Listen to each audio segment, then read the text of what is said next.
Hi, welcome back to week 3 of me opening things that I don't know about. Every week in the month of December, my wife has been giving me things to open on camera. And today, we'll be opening whatever's in here. And in honor of it being Christmas, this one's wrapped. Yeah, it is. Would you like to give us any preamble on what might be in here? No. Alrighty then. Why don't you pull up a chair and have a seat at the table? And whether you're a button mash hack and slash controller bash, Or a meeple moving mastermind of maps, mats, and minis. if you ruffle at the awful ruffle shuffle scuffle, Or if you're a click clack pick tack number ball Alexa. we're all here for the same reason. I'm Jake. I'm Ashley. Let's talk games.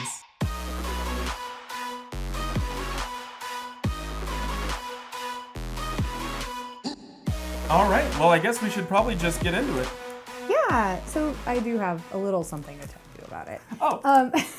So in the first week you were talking about how it's always better to open singles. And so as the resident pack goblin, it's my job to prove that there are some cases in which it does make sense to buy packs or sealed product instead. And I think this is a really great example of a product that works for buying packs or sealed products.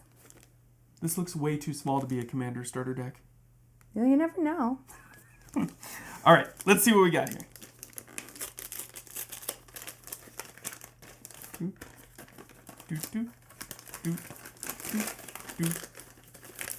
This tape is a mean one. Alright. Yes, I 100% agree. So this is a Dominaria pre-release pack. Okay. I didn't actually play during original Dominaria. Well, now you can. Yes. You can be a part of the pre-release magic Oh my gosh. before the set comes out. Alright. I was going to say the other thing is we've already talked about time spiral, so this is a great example of a time spiral. It is. Teferi finally showed up. He's back, and he has his spark. Alright. Now, I'm going to go ahead and start opening the plastic on this. Cool. I think while you're doing that, maybe you can talk a little bit about some of the strategy to going into a pre-release. What do you recommend before showing up, knowing that you're going to play in a pre-release tournament? So I think the pre-release is one of the best opportunities for people to get into playing Magic.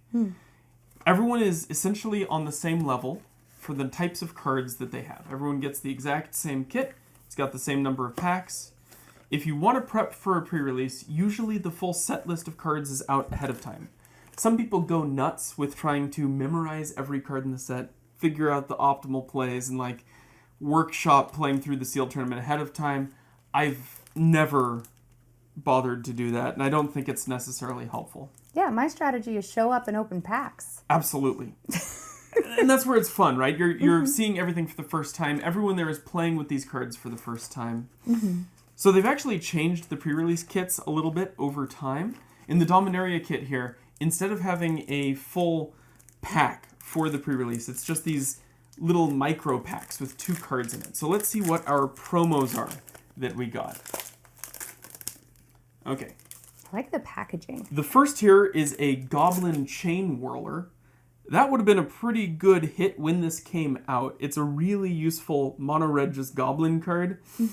When Goblin Chain Whirler enters the battlefield, it deals 1 damage to each opponent and each creature and planeswalker they control. So this thing just repeatedly hits for damage when it comes into play. And you can run as many of these as you want. So Chain Whirler was a staple back when it was a card. Very cool. This is a little, it's a worse version of everything I have in my Kingpin deck right now for Mixilus. But it's still fun. You wouldn't run it in triple red either. No. Just in a 2-color deck. Yeah, no, absolutely. But it is a really cool card. Yeah. And then our second pre-release card is Grun the Lonely King. Now this is a card I'm not actually familiar with. 6 mana Ape Warrior with Kicker 3. If it was kicked, it enters with 5/+1/+1 counters on it. Okay, so it's just a big doofus. Big booty. Whenever it attacks alone, double its power and toughness until end of turn. Really convenient way to get 20 power on the table. So I like... Do they do this on all pre-release? Maybe I just haven't been paying attention. Where they put the date on these? So they've also changed the stamp on pre-release things a few times. Okay. It used to be a specific date that was stamped onto one singular card. So I have a couple cards from old pre-releases. For Mirrodin, it was the different parts of Cauldra. Yeah. So you had like Helm of Cauldra and Shield and whatever, with that date stamped on it. Everyone had the same pre-release card. I have an Imracruel that was a pre-release card. That's really cool. With the newer sets, it can be a selection of random cards. I don't know if it's any rare in the set, but it's something like that. Okay. And so in Dominaria, they have the date on here stamped. I think on the new pre-release cards, it doesn't even have the specific month and day. It's just the year that it came out. That's really cool. I like yeah. the date. I like that a lot. Oh, me because too, it's yeah. kind of like, you're like, I was there. Absolutely. And it's kind of a moment in time. Yeah. Yeah. And now the most important part of the pre-release kit, the tiny little pamphlet that tells you how to build a pre-release deck. I actually really love this. It's nice. It's, I think, a little more flexible than what they show here, but they give a good range on different mana costs, how many creatures and things to run.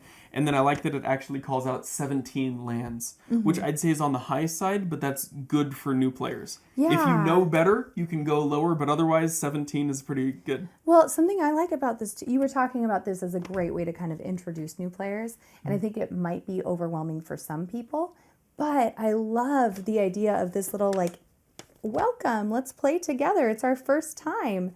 So it's got a little bit of the lore on this side, right? So to preserve the future, Dominaria must come together. This world has a troubled past, but it's a world of vast power of legendary heroes. Though some may call our history tragic, I believe that tragedy inspires courage. Through many hardships, we have grown stronger, and now we must unite to overcome yet another threat. So gather legends of Dominaria and fight to secure our future. That's sick. Like, you're bringing them into the lore, right? Welcome, new players. Oh, this is awesome. a new set. Come join our lore. And then I also love, down at the bottom, it says, when in doubt, ask for advice. Like, that's fantastic. And it also encourages entrenched players to think outside of themselves and realize, oh, there's probably new players here. I should be ready to give advice. Now, I don't recall at this time, I think you were allowed to use your promo cards in the game. There were times when you were or weren't able to use the promo cards that came in the pre-release kit. Is there a reason why not? So before it was because everybody got the same card. Yeah. So if everybody's getting Allosaurus Rider, you don't want everybody to be running Allosaurus Rider because it's a really strong card in Cold Snap, which is an otherwise weak set. Okay. So you weren't allowed to use it. So they didn't want,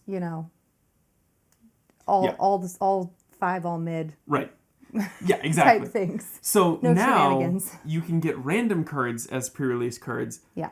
but you're not guaranteed to get a special one. And so when someone gets Meat Hook Massacre or one of these cards that's like a really high value card, they can pay for their pre-release off of just that one random promo, while other people are getting junk rares that they're never going to use. But as a pack goblin, I would say that adds to the excitement.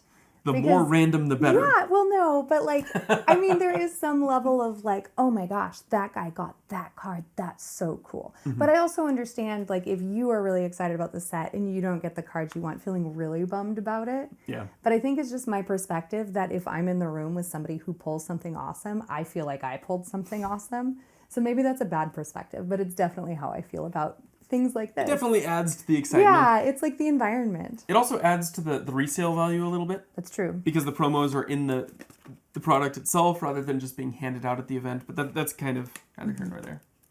All right. I just realized that these don't come with... Oh, they do. There it is. Ooh, it's pretty. They set these up a little bit different. Another black dice. Can I have it? Yes. Yes. It's your present. More fodder for the mono black deck. Can I trade you for it? Yeah, absolutely. Okay, I feel better about that. I'll take a Duskborn dice. It'll be great, yeah. I don't want to steal your dice. Here's a Christmas present, but I'm taking your dice. That's okay. That's okay. You can use whatever we pull out of this. Okay, cool. All right. Let's crack into the first pack here. So Dominaria was kind of a funny set because at the end of Time Spiral, Dominaria was kind of done. They wrapped up all the story arcs. All the characters had fitting conclusions. Karn went elsewhere. But other than that, everyone was kind of settled. So it was funny that they went back to Dominaria and immediately jump into time is unraveling and the plane is at risk. So Dominaria's had a rough go of it. Yeah, apparently. it in fact leaves me a bit befuddled, which is our first card here. Target creature gets -4/-0 until end of turn, draw a card. It's a little cantrip, it replaces itself. It is almost always worse than Repulse. But That's fair. I don't know if you'd actually run that. The second card, Bloodstone Goblin. Whenever you cast a spell, if that spell was kicked, Bloodstone Goblin gets +1/+1 and gains Menace until end of turn. Oh, that's fun. And like in if I were polling in this set, I'd be excited because that works really well with the promo. It does, yeah. Yeah. So after getting the Chain Whirler, we now have a nice Goblin core, and we see mono red as a potential avenue to go here. Next up, we have Invoke the Divine.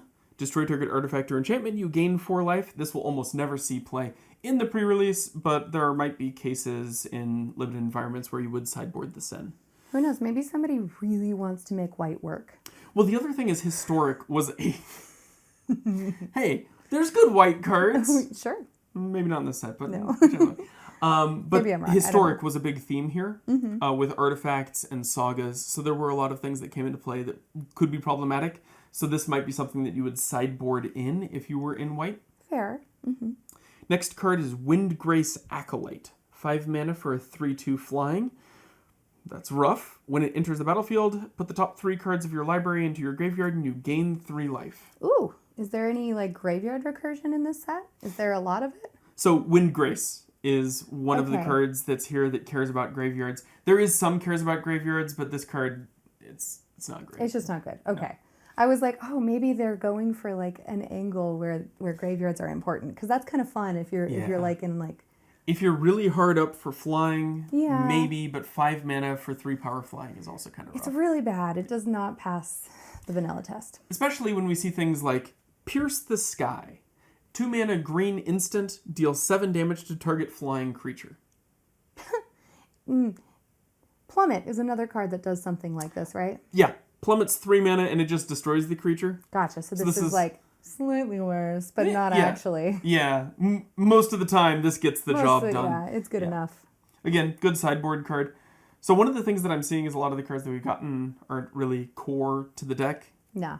but we'll see. We'll see. We get Unwind, counter target non-creature spell, untap up to 3 lands. I really like this as backup. It pays for itself. It does, too. yeah. It says you have to have the mana, but once you have the mana, it's a free spell. Yeah, and you can set up counterspell wars where you have several different counterspells in your hand. Cast this first, and you're ready to go on the next one. And the other thing is if you're running blue, this is just a great, like, if you can play more things on your opponent's turn. Yeah, 3 mana to It's counter a great to spell keep is you fine and options, limited. It's a good backup in Commander if you're going really deep on counters. Yeah. Next up is Deathbloom Thallid. I forgot there were Thallids in this set.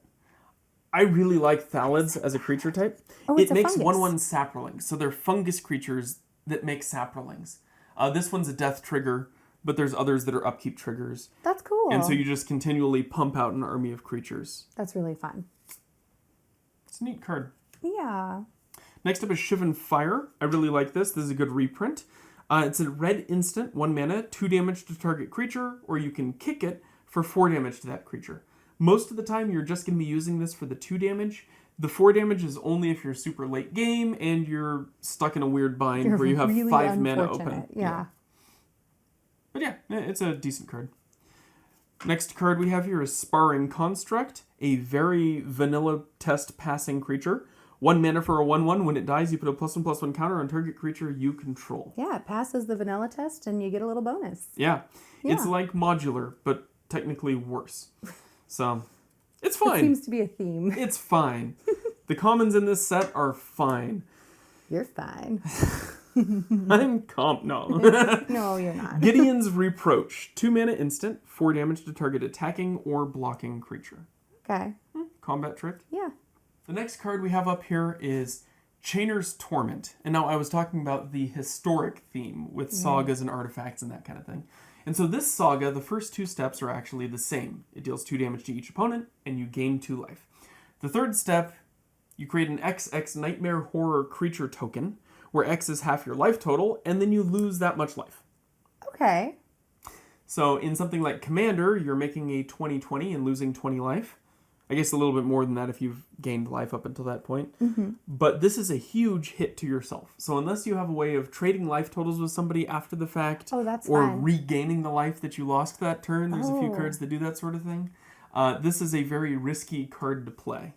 So I was actually thinking, I have a strategy, and that is I make somebody lose the other half of their life with wound reflection. So my brain was like, how do I give this to somebody before the third one? I don't know if that's a viable strategy, but that's immediately what my brain thought. Ooh, losing half their life, let's double it. I kind of like that. I'm going to do the weaker part of the card and then give you the stronger card. No, I'm just being so nice. I'm just the nicest. Just a generous now die. gift. Or more of a harmless offering, really. Oh, it's so harmless. All right. So the next card here is a slightly better Thalid. Okay. This is the Spore-Crowned Thalid. Every time I say Thalid, it sounds like a salad. Oh. So this is, which is a fungus. It's all on theme. Yeah. If you like to eat fungi and saplings. So this Thalid is a 2-mana 2/2. Each other creature you control that's a fungus or sapling gets +1/+1. So this is our Lord of Thalids. He's just a really fun guy. Yes. Very fun guy. Yes. He is the Mushroom King. I'm Awesome. sorry. I'm not sorry. Oh, this is... I'm building a Thalid deck after this. This looks awesome. And then our next card you may have seen before. Oh. It's a Goblin Chain Whirler. Again. Okay, so now our goblins are looking really strong. Although I will say this one looks worse Yes. because there's no stamp. We have Shiny Chain Whirler and less Shiny Chain Whirler. Which one would I pick? I bet this one would look better on camera though, actually. Probably true. The answer is both. You'd run both. Yes. But yeah, with Shivan Fire, both of those, and a Bloodstone Goblin, we can run our little artifact guy to put +1/+1 counters on things. We are well on our way to a pretty aggressive mono red deck, depending on what we get in the rest of these packs. Are we running mono red or red green? I always like to splash green though. Green's usually good. We do have a good top end on green. The triple red on the Goblin makes me a little nervous unless we get some really good mana fixing.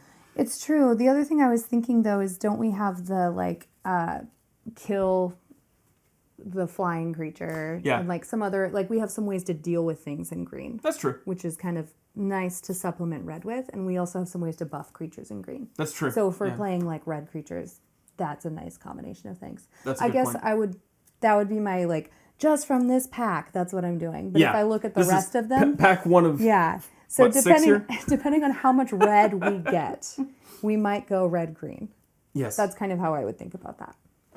Yeah, and going back to how you organize these packs or how you look at cards when you're building a limited deck, splitting by color and kind of thinking these things through as you go is a really good way to do it. So by the time you get to your last pack, you have a pretty good feel for what you're looking for and which things might change your mind. I do a terrible job. Do not do this. The way that I... everyone's going to come for me. The way that I organize for pre-release is just by mana. Not by color. I just have piles of mana, and then I remove things based on what I don't think is good. And then what's left, I'll add stuff back, and that's how I get my deck. It doesn't work. I don't do You need a lot of mana fixing for that. It works okay, because usually I'll find some better things in specific colors, and then I might splash something else if it's really good. So I try to I'll pare it down and then compare colors, and if I'm I got a lot of red and not a lot of I don't know, blue, then I'll take my blue out, stick to red. Or if I'm I got really good red stuff, but these specific blue cards are worth me splashing them, it gives me the chance to look at what I have kind of unobjectively without being oh, this is the first pack I drew, so I'm picking my colors now. Yeah. So it's a way to do it. It takes longer is the problem. So if you're on limited time and you're rushing, don't do it that way. Just kind of pick what you got and go with it.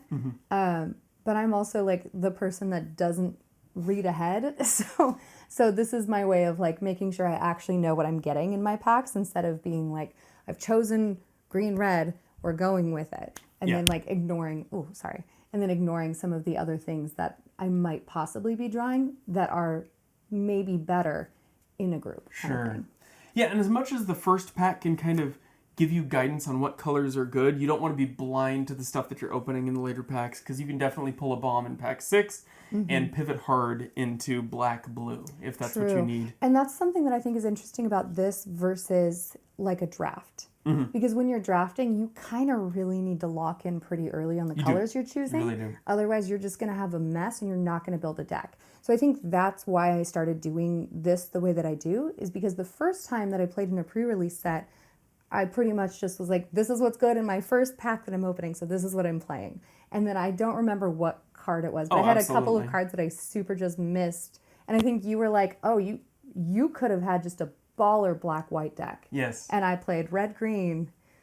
Oh, there's been pre-releases before where I had 2 complete decks in different colors that I would swap to between game 1 and game 2. Just because against certain opponents, some decks are stronger. And then whichever one performed better goes into game 3. That's smart. Or I just lose. Or you just lose. Yeah, it's not always smart. But in some cases, your sounds pool smart. is wonky enough that really that works. Smart. Yeah. I think I did that in Cold Snap. I had a white-blue mono Flyers deck, and then a like green-red Upkeep Matters with a lot of like a theme for us here. We stuff. seem to really like green-red in draft and in Green-red works really well together if you don't have a cohesive strategy, because it's all just aggressive little stuff. Yeah, it's aggressive and things that buff aggressive things. Yeah. Yep. And then the last card we have here is in our Legends slot. One of the cool things that Dominaria did was have a legend in every pack. Oh, that's actually really cool. I like that. Yeah. So it was really big for Commander. I think this might be the highest representation of legendary creatures in a set for a long time. I don't want to say ever, because I think Legends might have been more than that. Well, it is called Legends. Yeah. But this was very legend rich. And so we got Baird, Steward of Argive.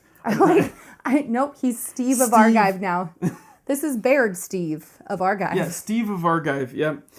4 mana for a 2/4 Vigilance, and then creatures can't attack you or a planeswalker you control unless they pay 1 for each of those creatures. So, mini propaganda. Oh. Or Ghostly Prison, I guess would be the white version. In my head, this card will now forever be Bird Steve. Baird Steve. Bird. Bird Steve? Just Bird. Bird Steve. Yes. Bird Steve. Not to be confused with Snake Steve that sacks for land. Yes. It's a different Steve. That's true. Cool. And then we have our land. It's an island. Honestly, scariest card in the entire pack. It is. This might be the strongest card that we pulled. Yeah. Turn All our blue island. cards were garbage, though. It's just trash. You are not wrong. Pretty cool island, though. You can see the Tolarian Academy there on the hill. Oh, that's really fun. I was gonna say we did pull that one card that untaps land and pays for itself. That's not like abysmal. I mean, That's true. It's The not great, unwind, but it's it's okay. like it's worth running if you're playing blue.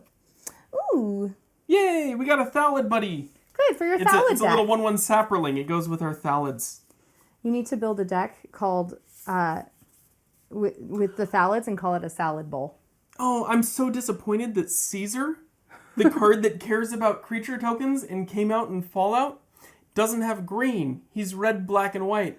No. And so it really limits you on making a Caesar Thallid deck. Caesar Thallid. How fun would that be? Because you're making Saprolings, he cares about creature tokens. Yeah, the whole thing works together really well. Wizard of the Coast. I need you to listen right now. Just one of them. Just one. He could be mono green and garbage. I don't care. I need him to come out in green. Please. Thank you. Yeah. All right, well, after this pack, we're looking pretty good. I think I'm going to crack the rest of these packs, and we'll see what deck we can make from that. But thank you so much. You're this so is welcome. Awesome. Now we have to find somebody else to play with. Oh no, do we have to buy me a Dominaria set? So one more thing that I will say about this sort of pre-release stuff, though, is most pre-release packs like this are similar in power level. So if you do happen to pick up a pre-release kit and you build a 40-card deck from it, keep it assembled. Unless you need the cards from it, having a random 40-card deck on hand that you can play against somebody else's pre-release deck can be a lot of fun. Crashing a Bloomburrow deck into a Dominaria, or I have I think 10th edition deck that I put together for their pre-release. Still kicking around somewhere. I think I have the Duskborn pre-release. pre-release. And then aren't the intro decks also 40 card decks, or are they 60 card decks? No, they're 40 card decks, but Are they way worse? they're a lot. Well, the Are they card better? individual card quality is a lot worse. Oh, okay. So the decks are a little more cohesive, but it's closer to like a jumpstart deck than it is a pre-release My deck. brain was like, oh, you could have like, keep it for like when you play new players and get them intro decks, but that's so mean. Just walk up with like a way better deck than them and be Especially if you will learn, young one. Exactly. Especially if you're holding on to like a pre-release that did really well. Oh my gosh. Like, oh man, this one I got 4 Goblin Chain Whirlers. Let's play against this intro deck. It's so mean. Just kidding. Do not listen to me. That's bad advice. Don't do that. Unless you don't want someone to keep playing Magic. I mean, in reality, you pick up 4 Jumpstart packs, you're off to the races. Right? Yeah, it's true. Yeah. That's the way to go. Mm-hmm. But this is an awesome, awesome gift. Awesome look back at Dominaria. I'm going to have a lot of fun opening these. I hope I get all the Thalids. I just want more Thalids. I've learned a new thing about you today. Yeah. Yeah. Thalids are pretty fun. You are my Thalid man. Thalid hero. You are a fun guy. Thanks. I will keep We're going to make that joke so many times. Much. Every time. Yes. All right. Thanks for watching. Bye.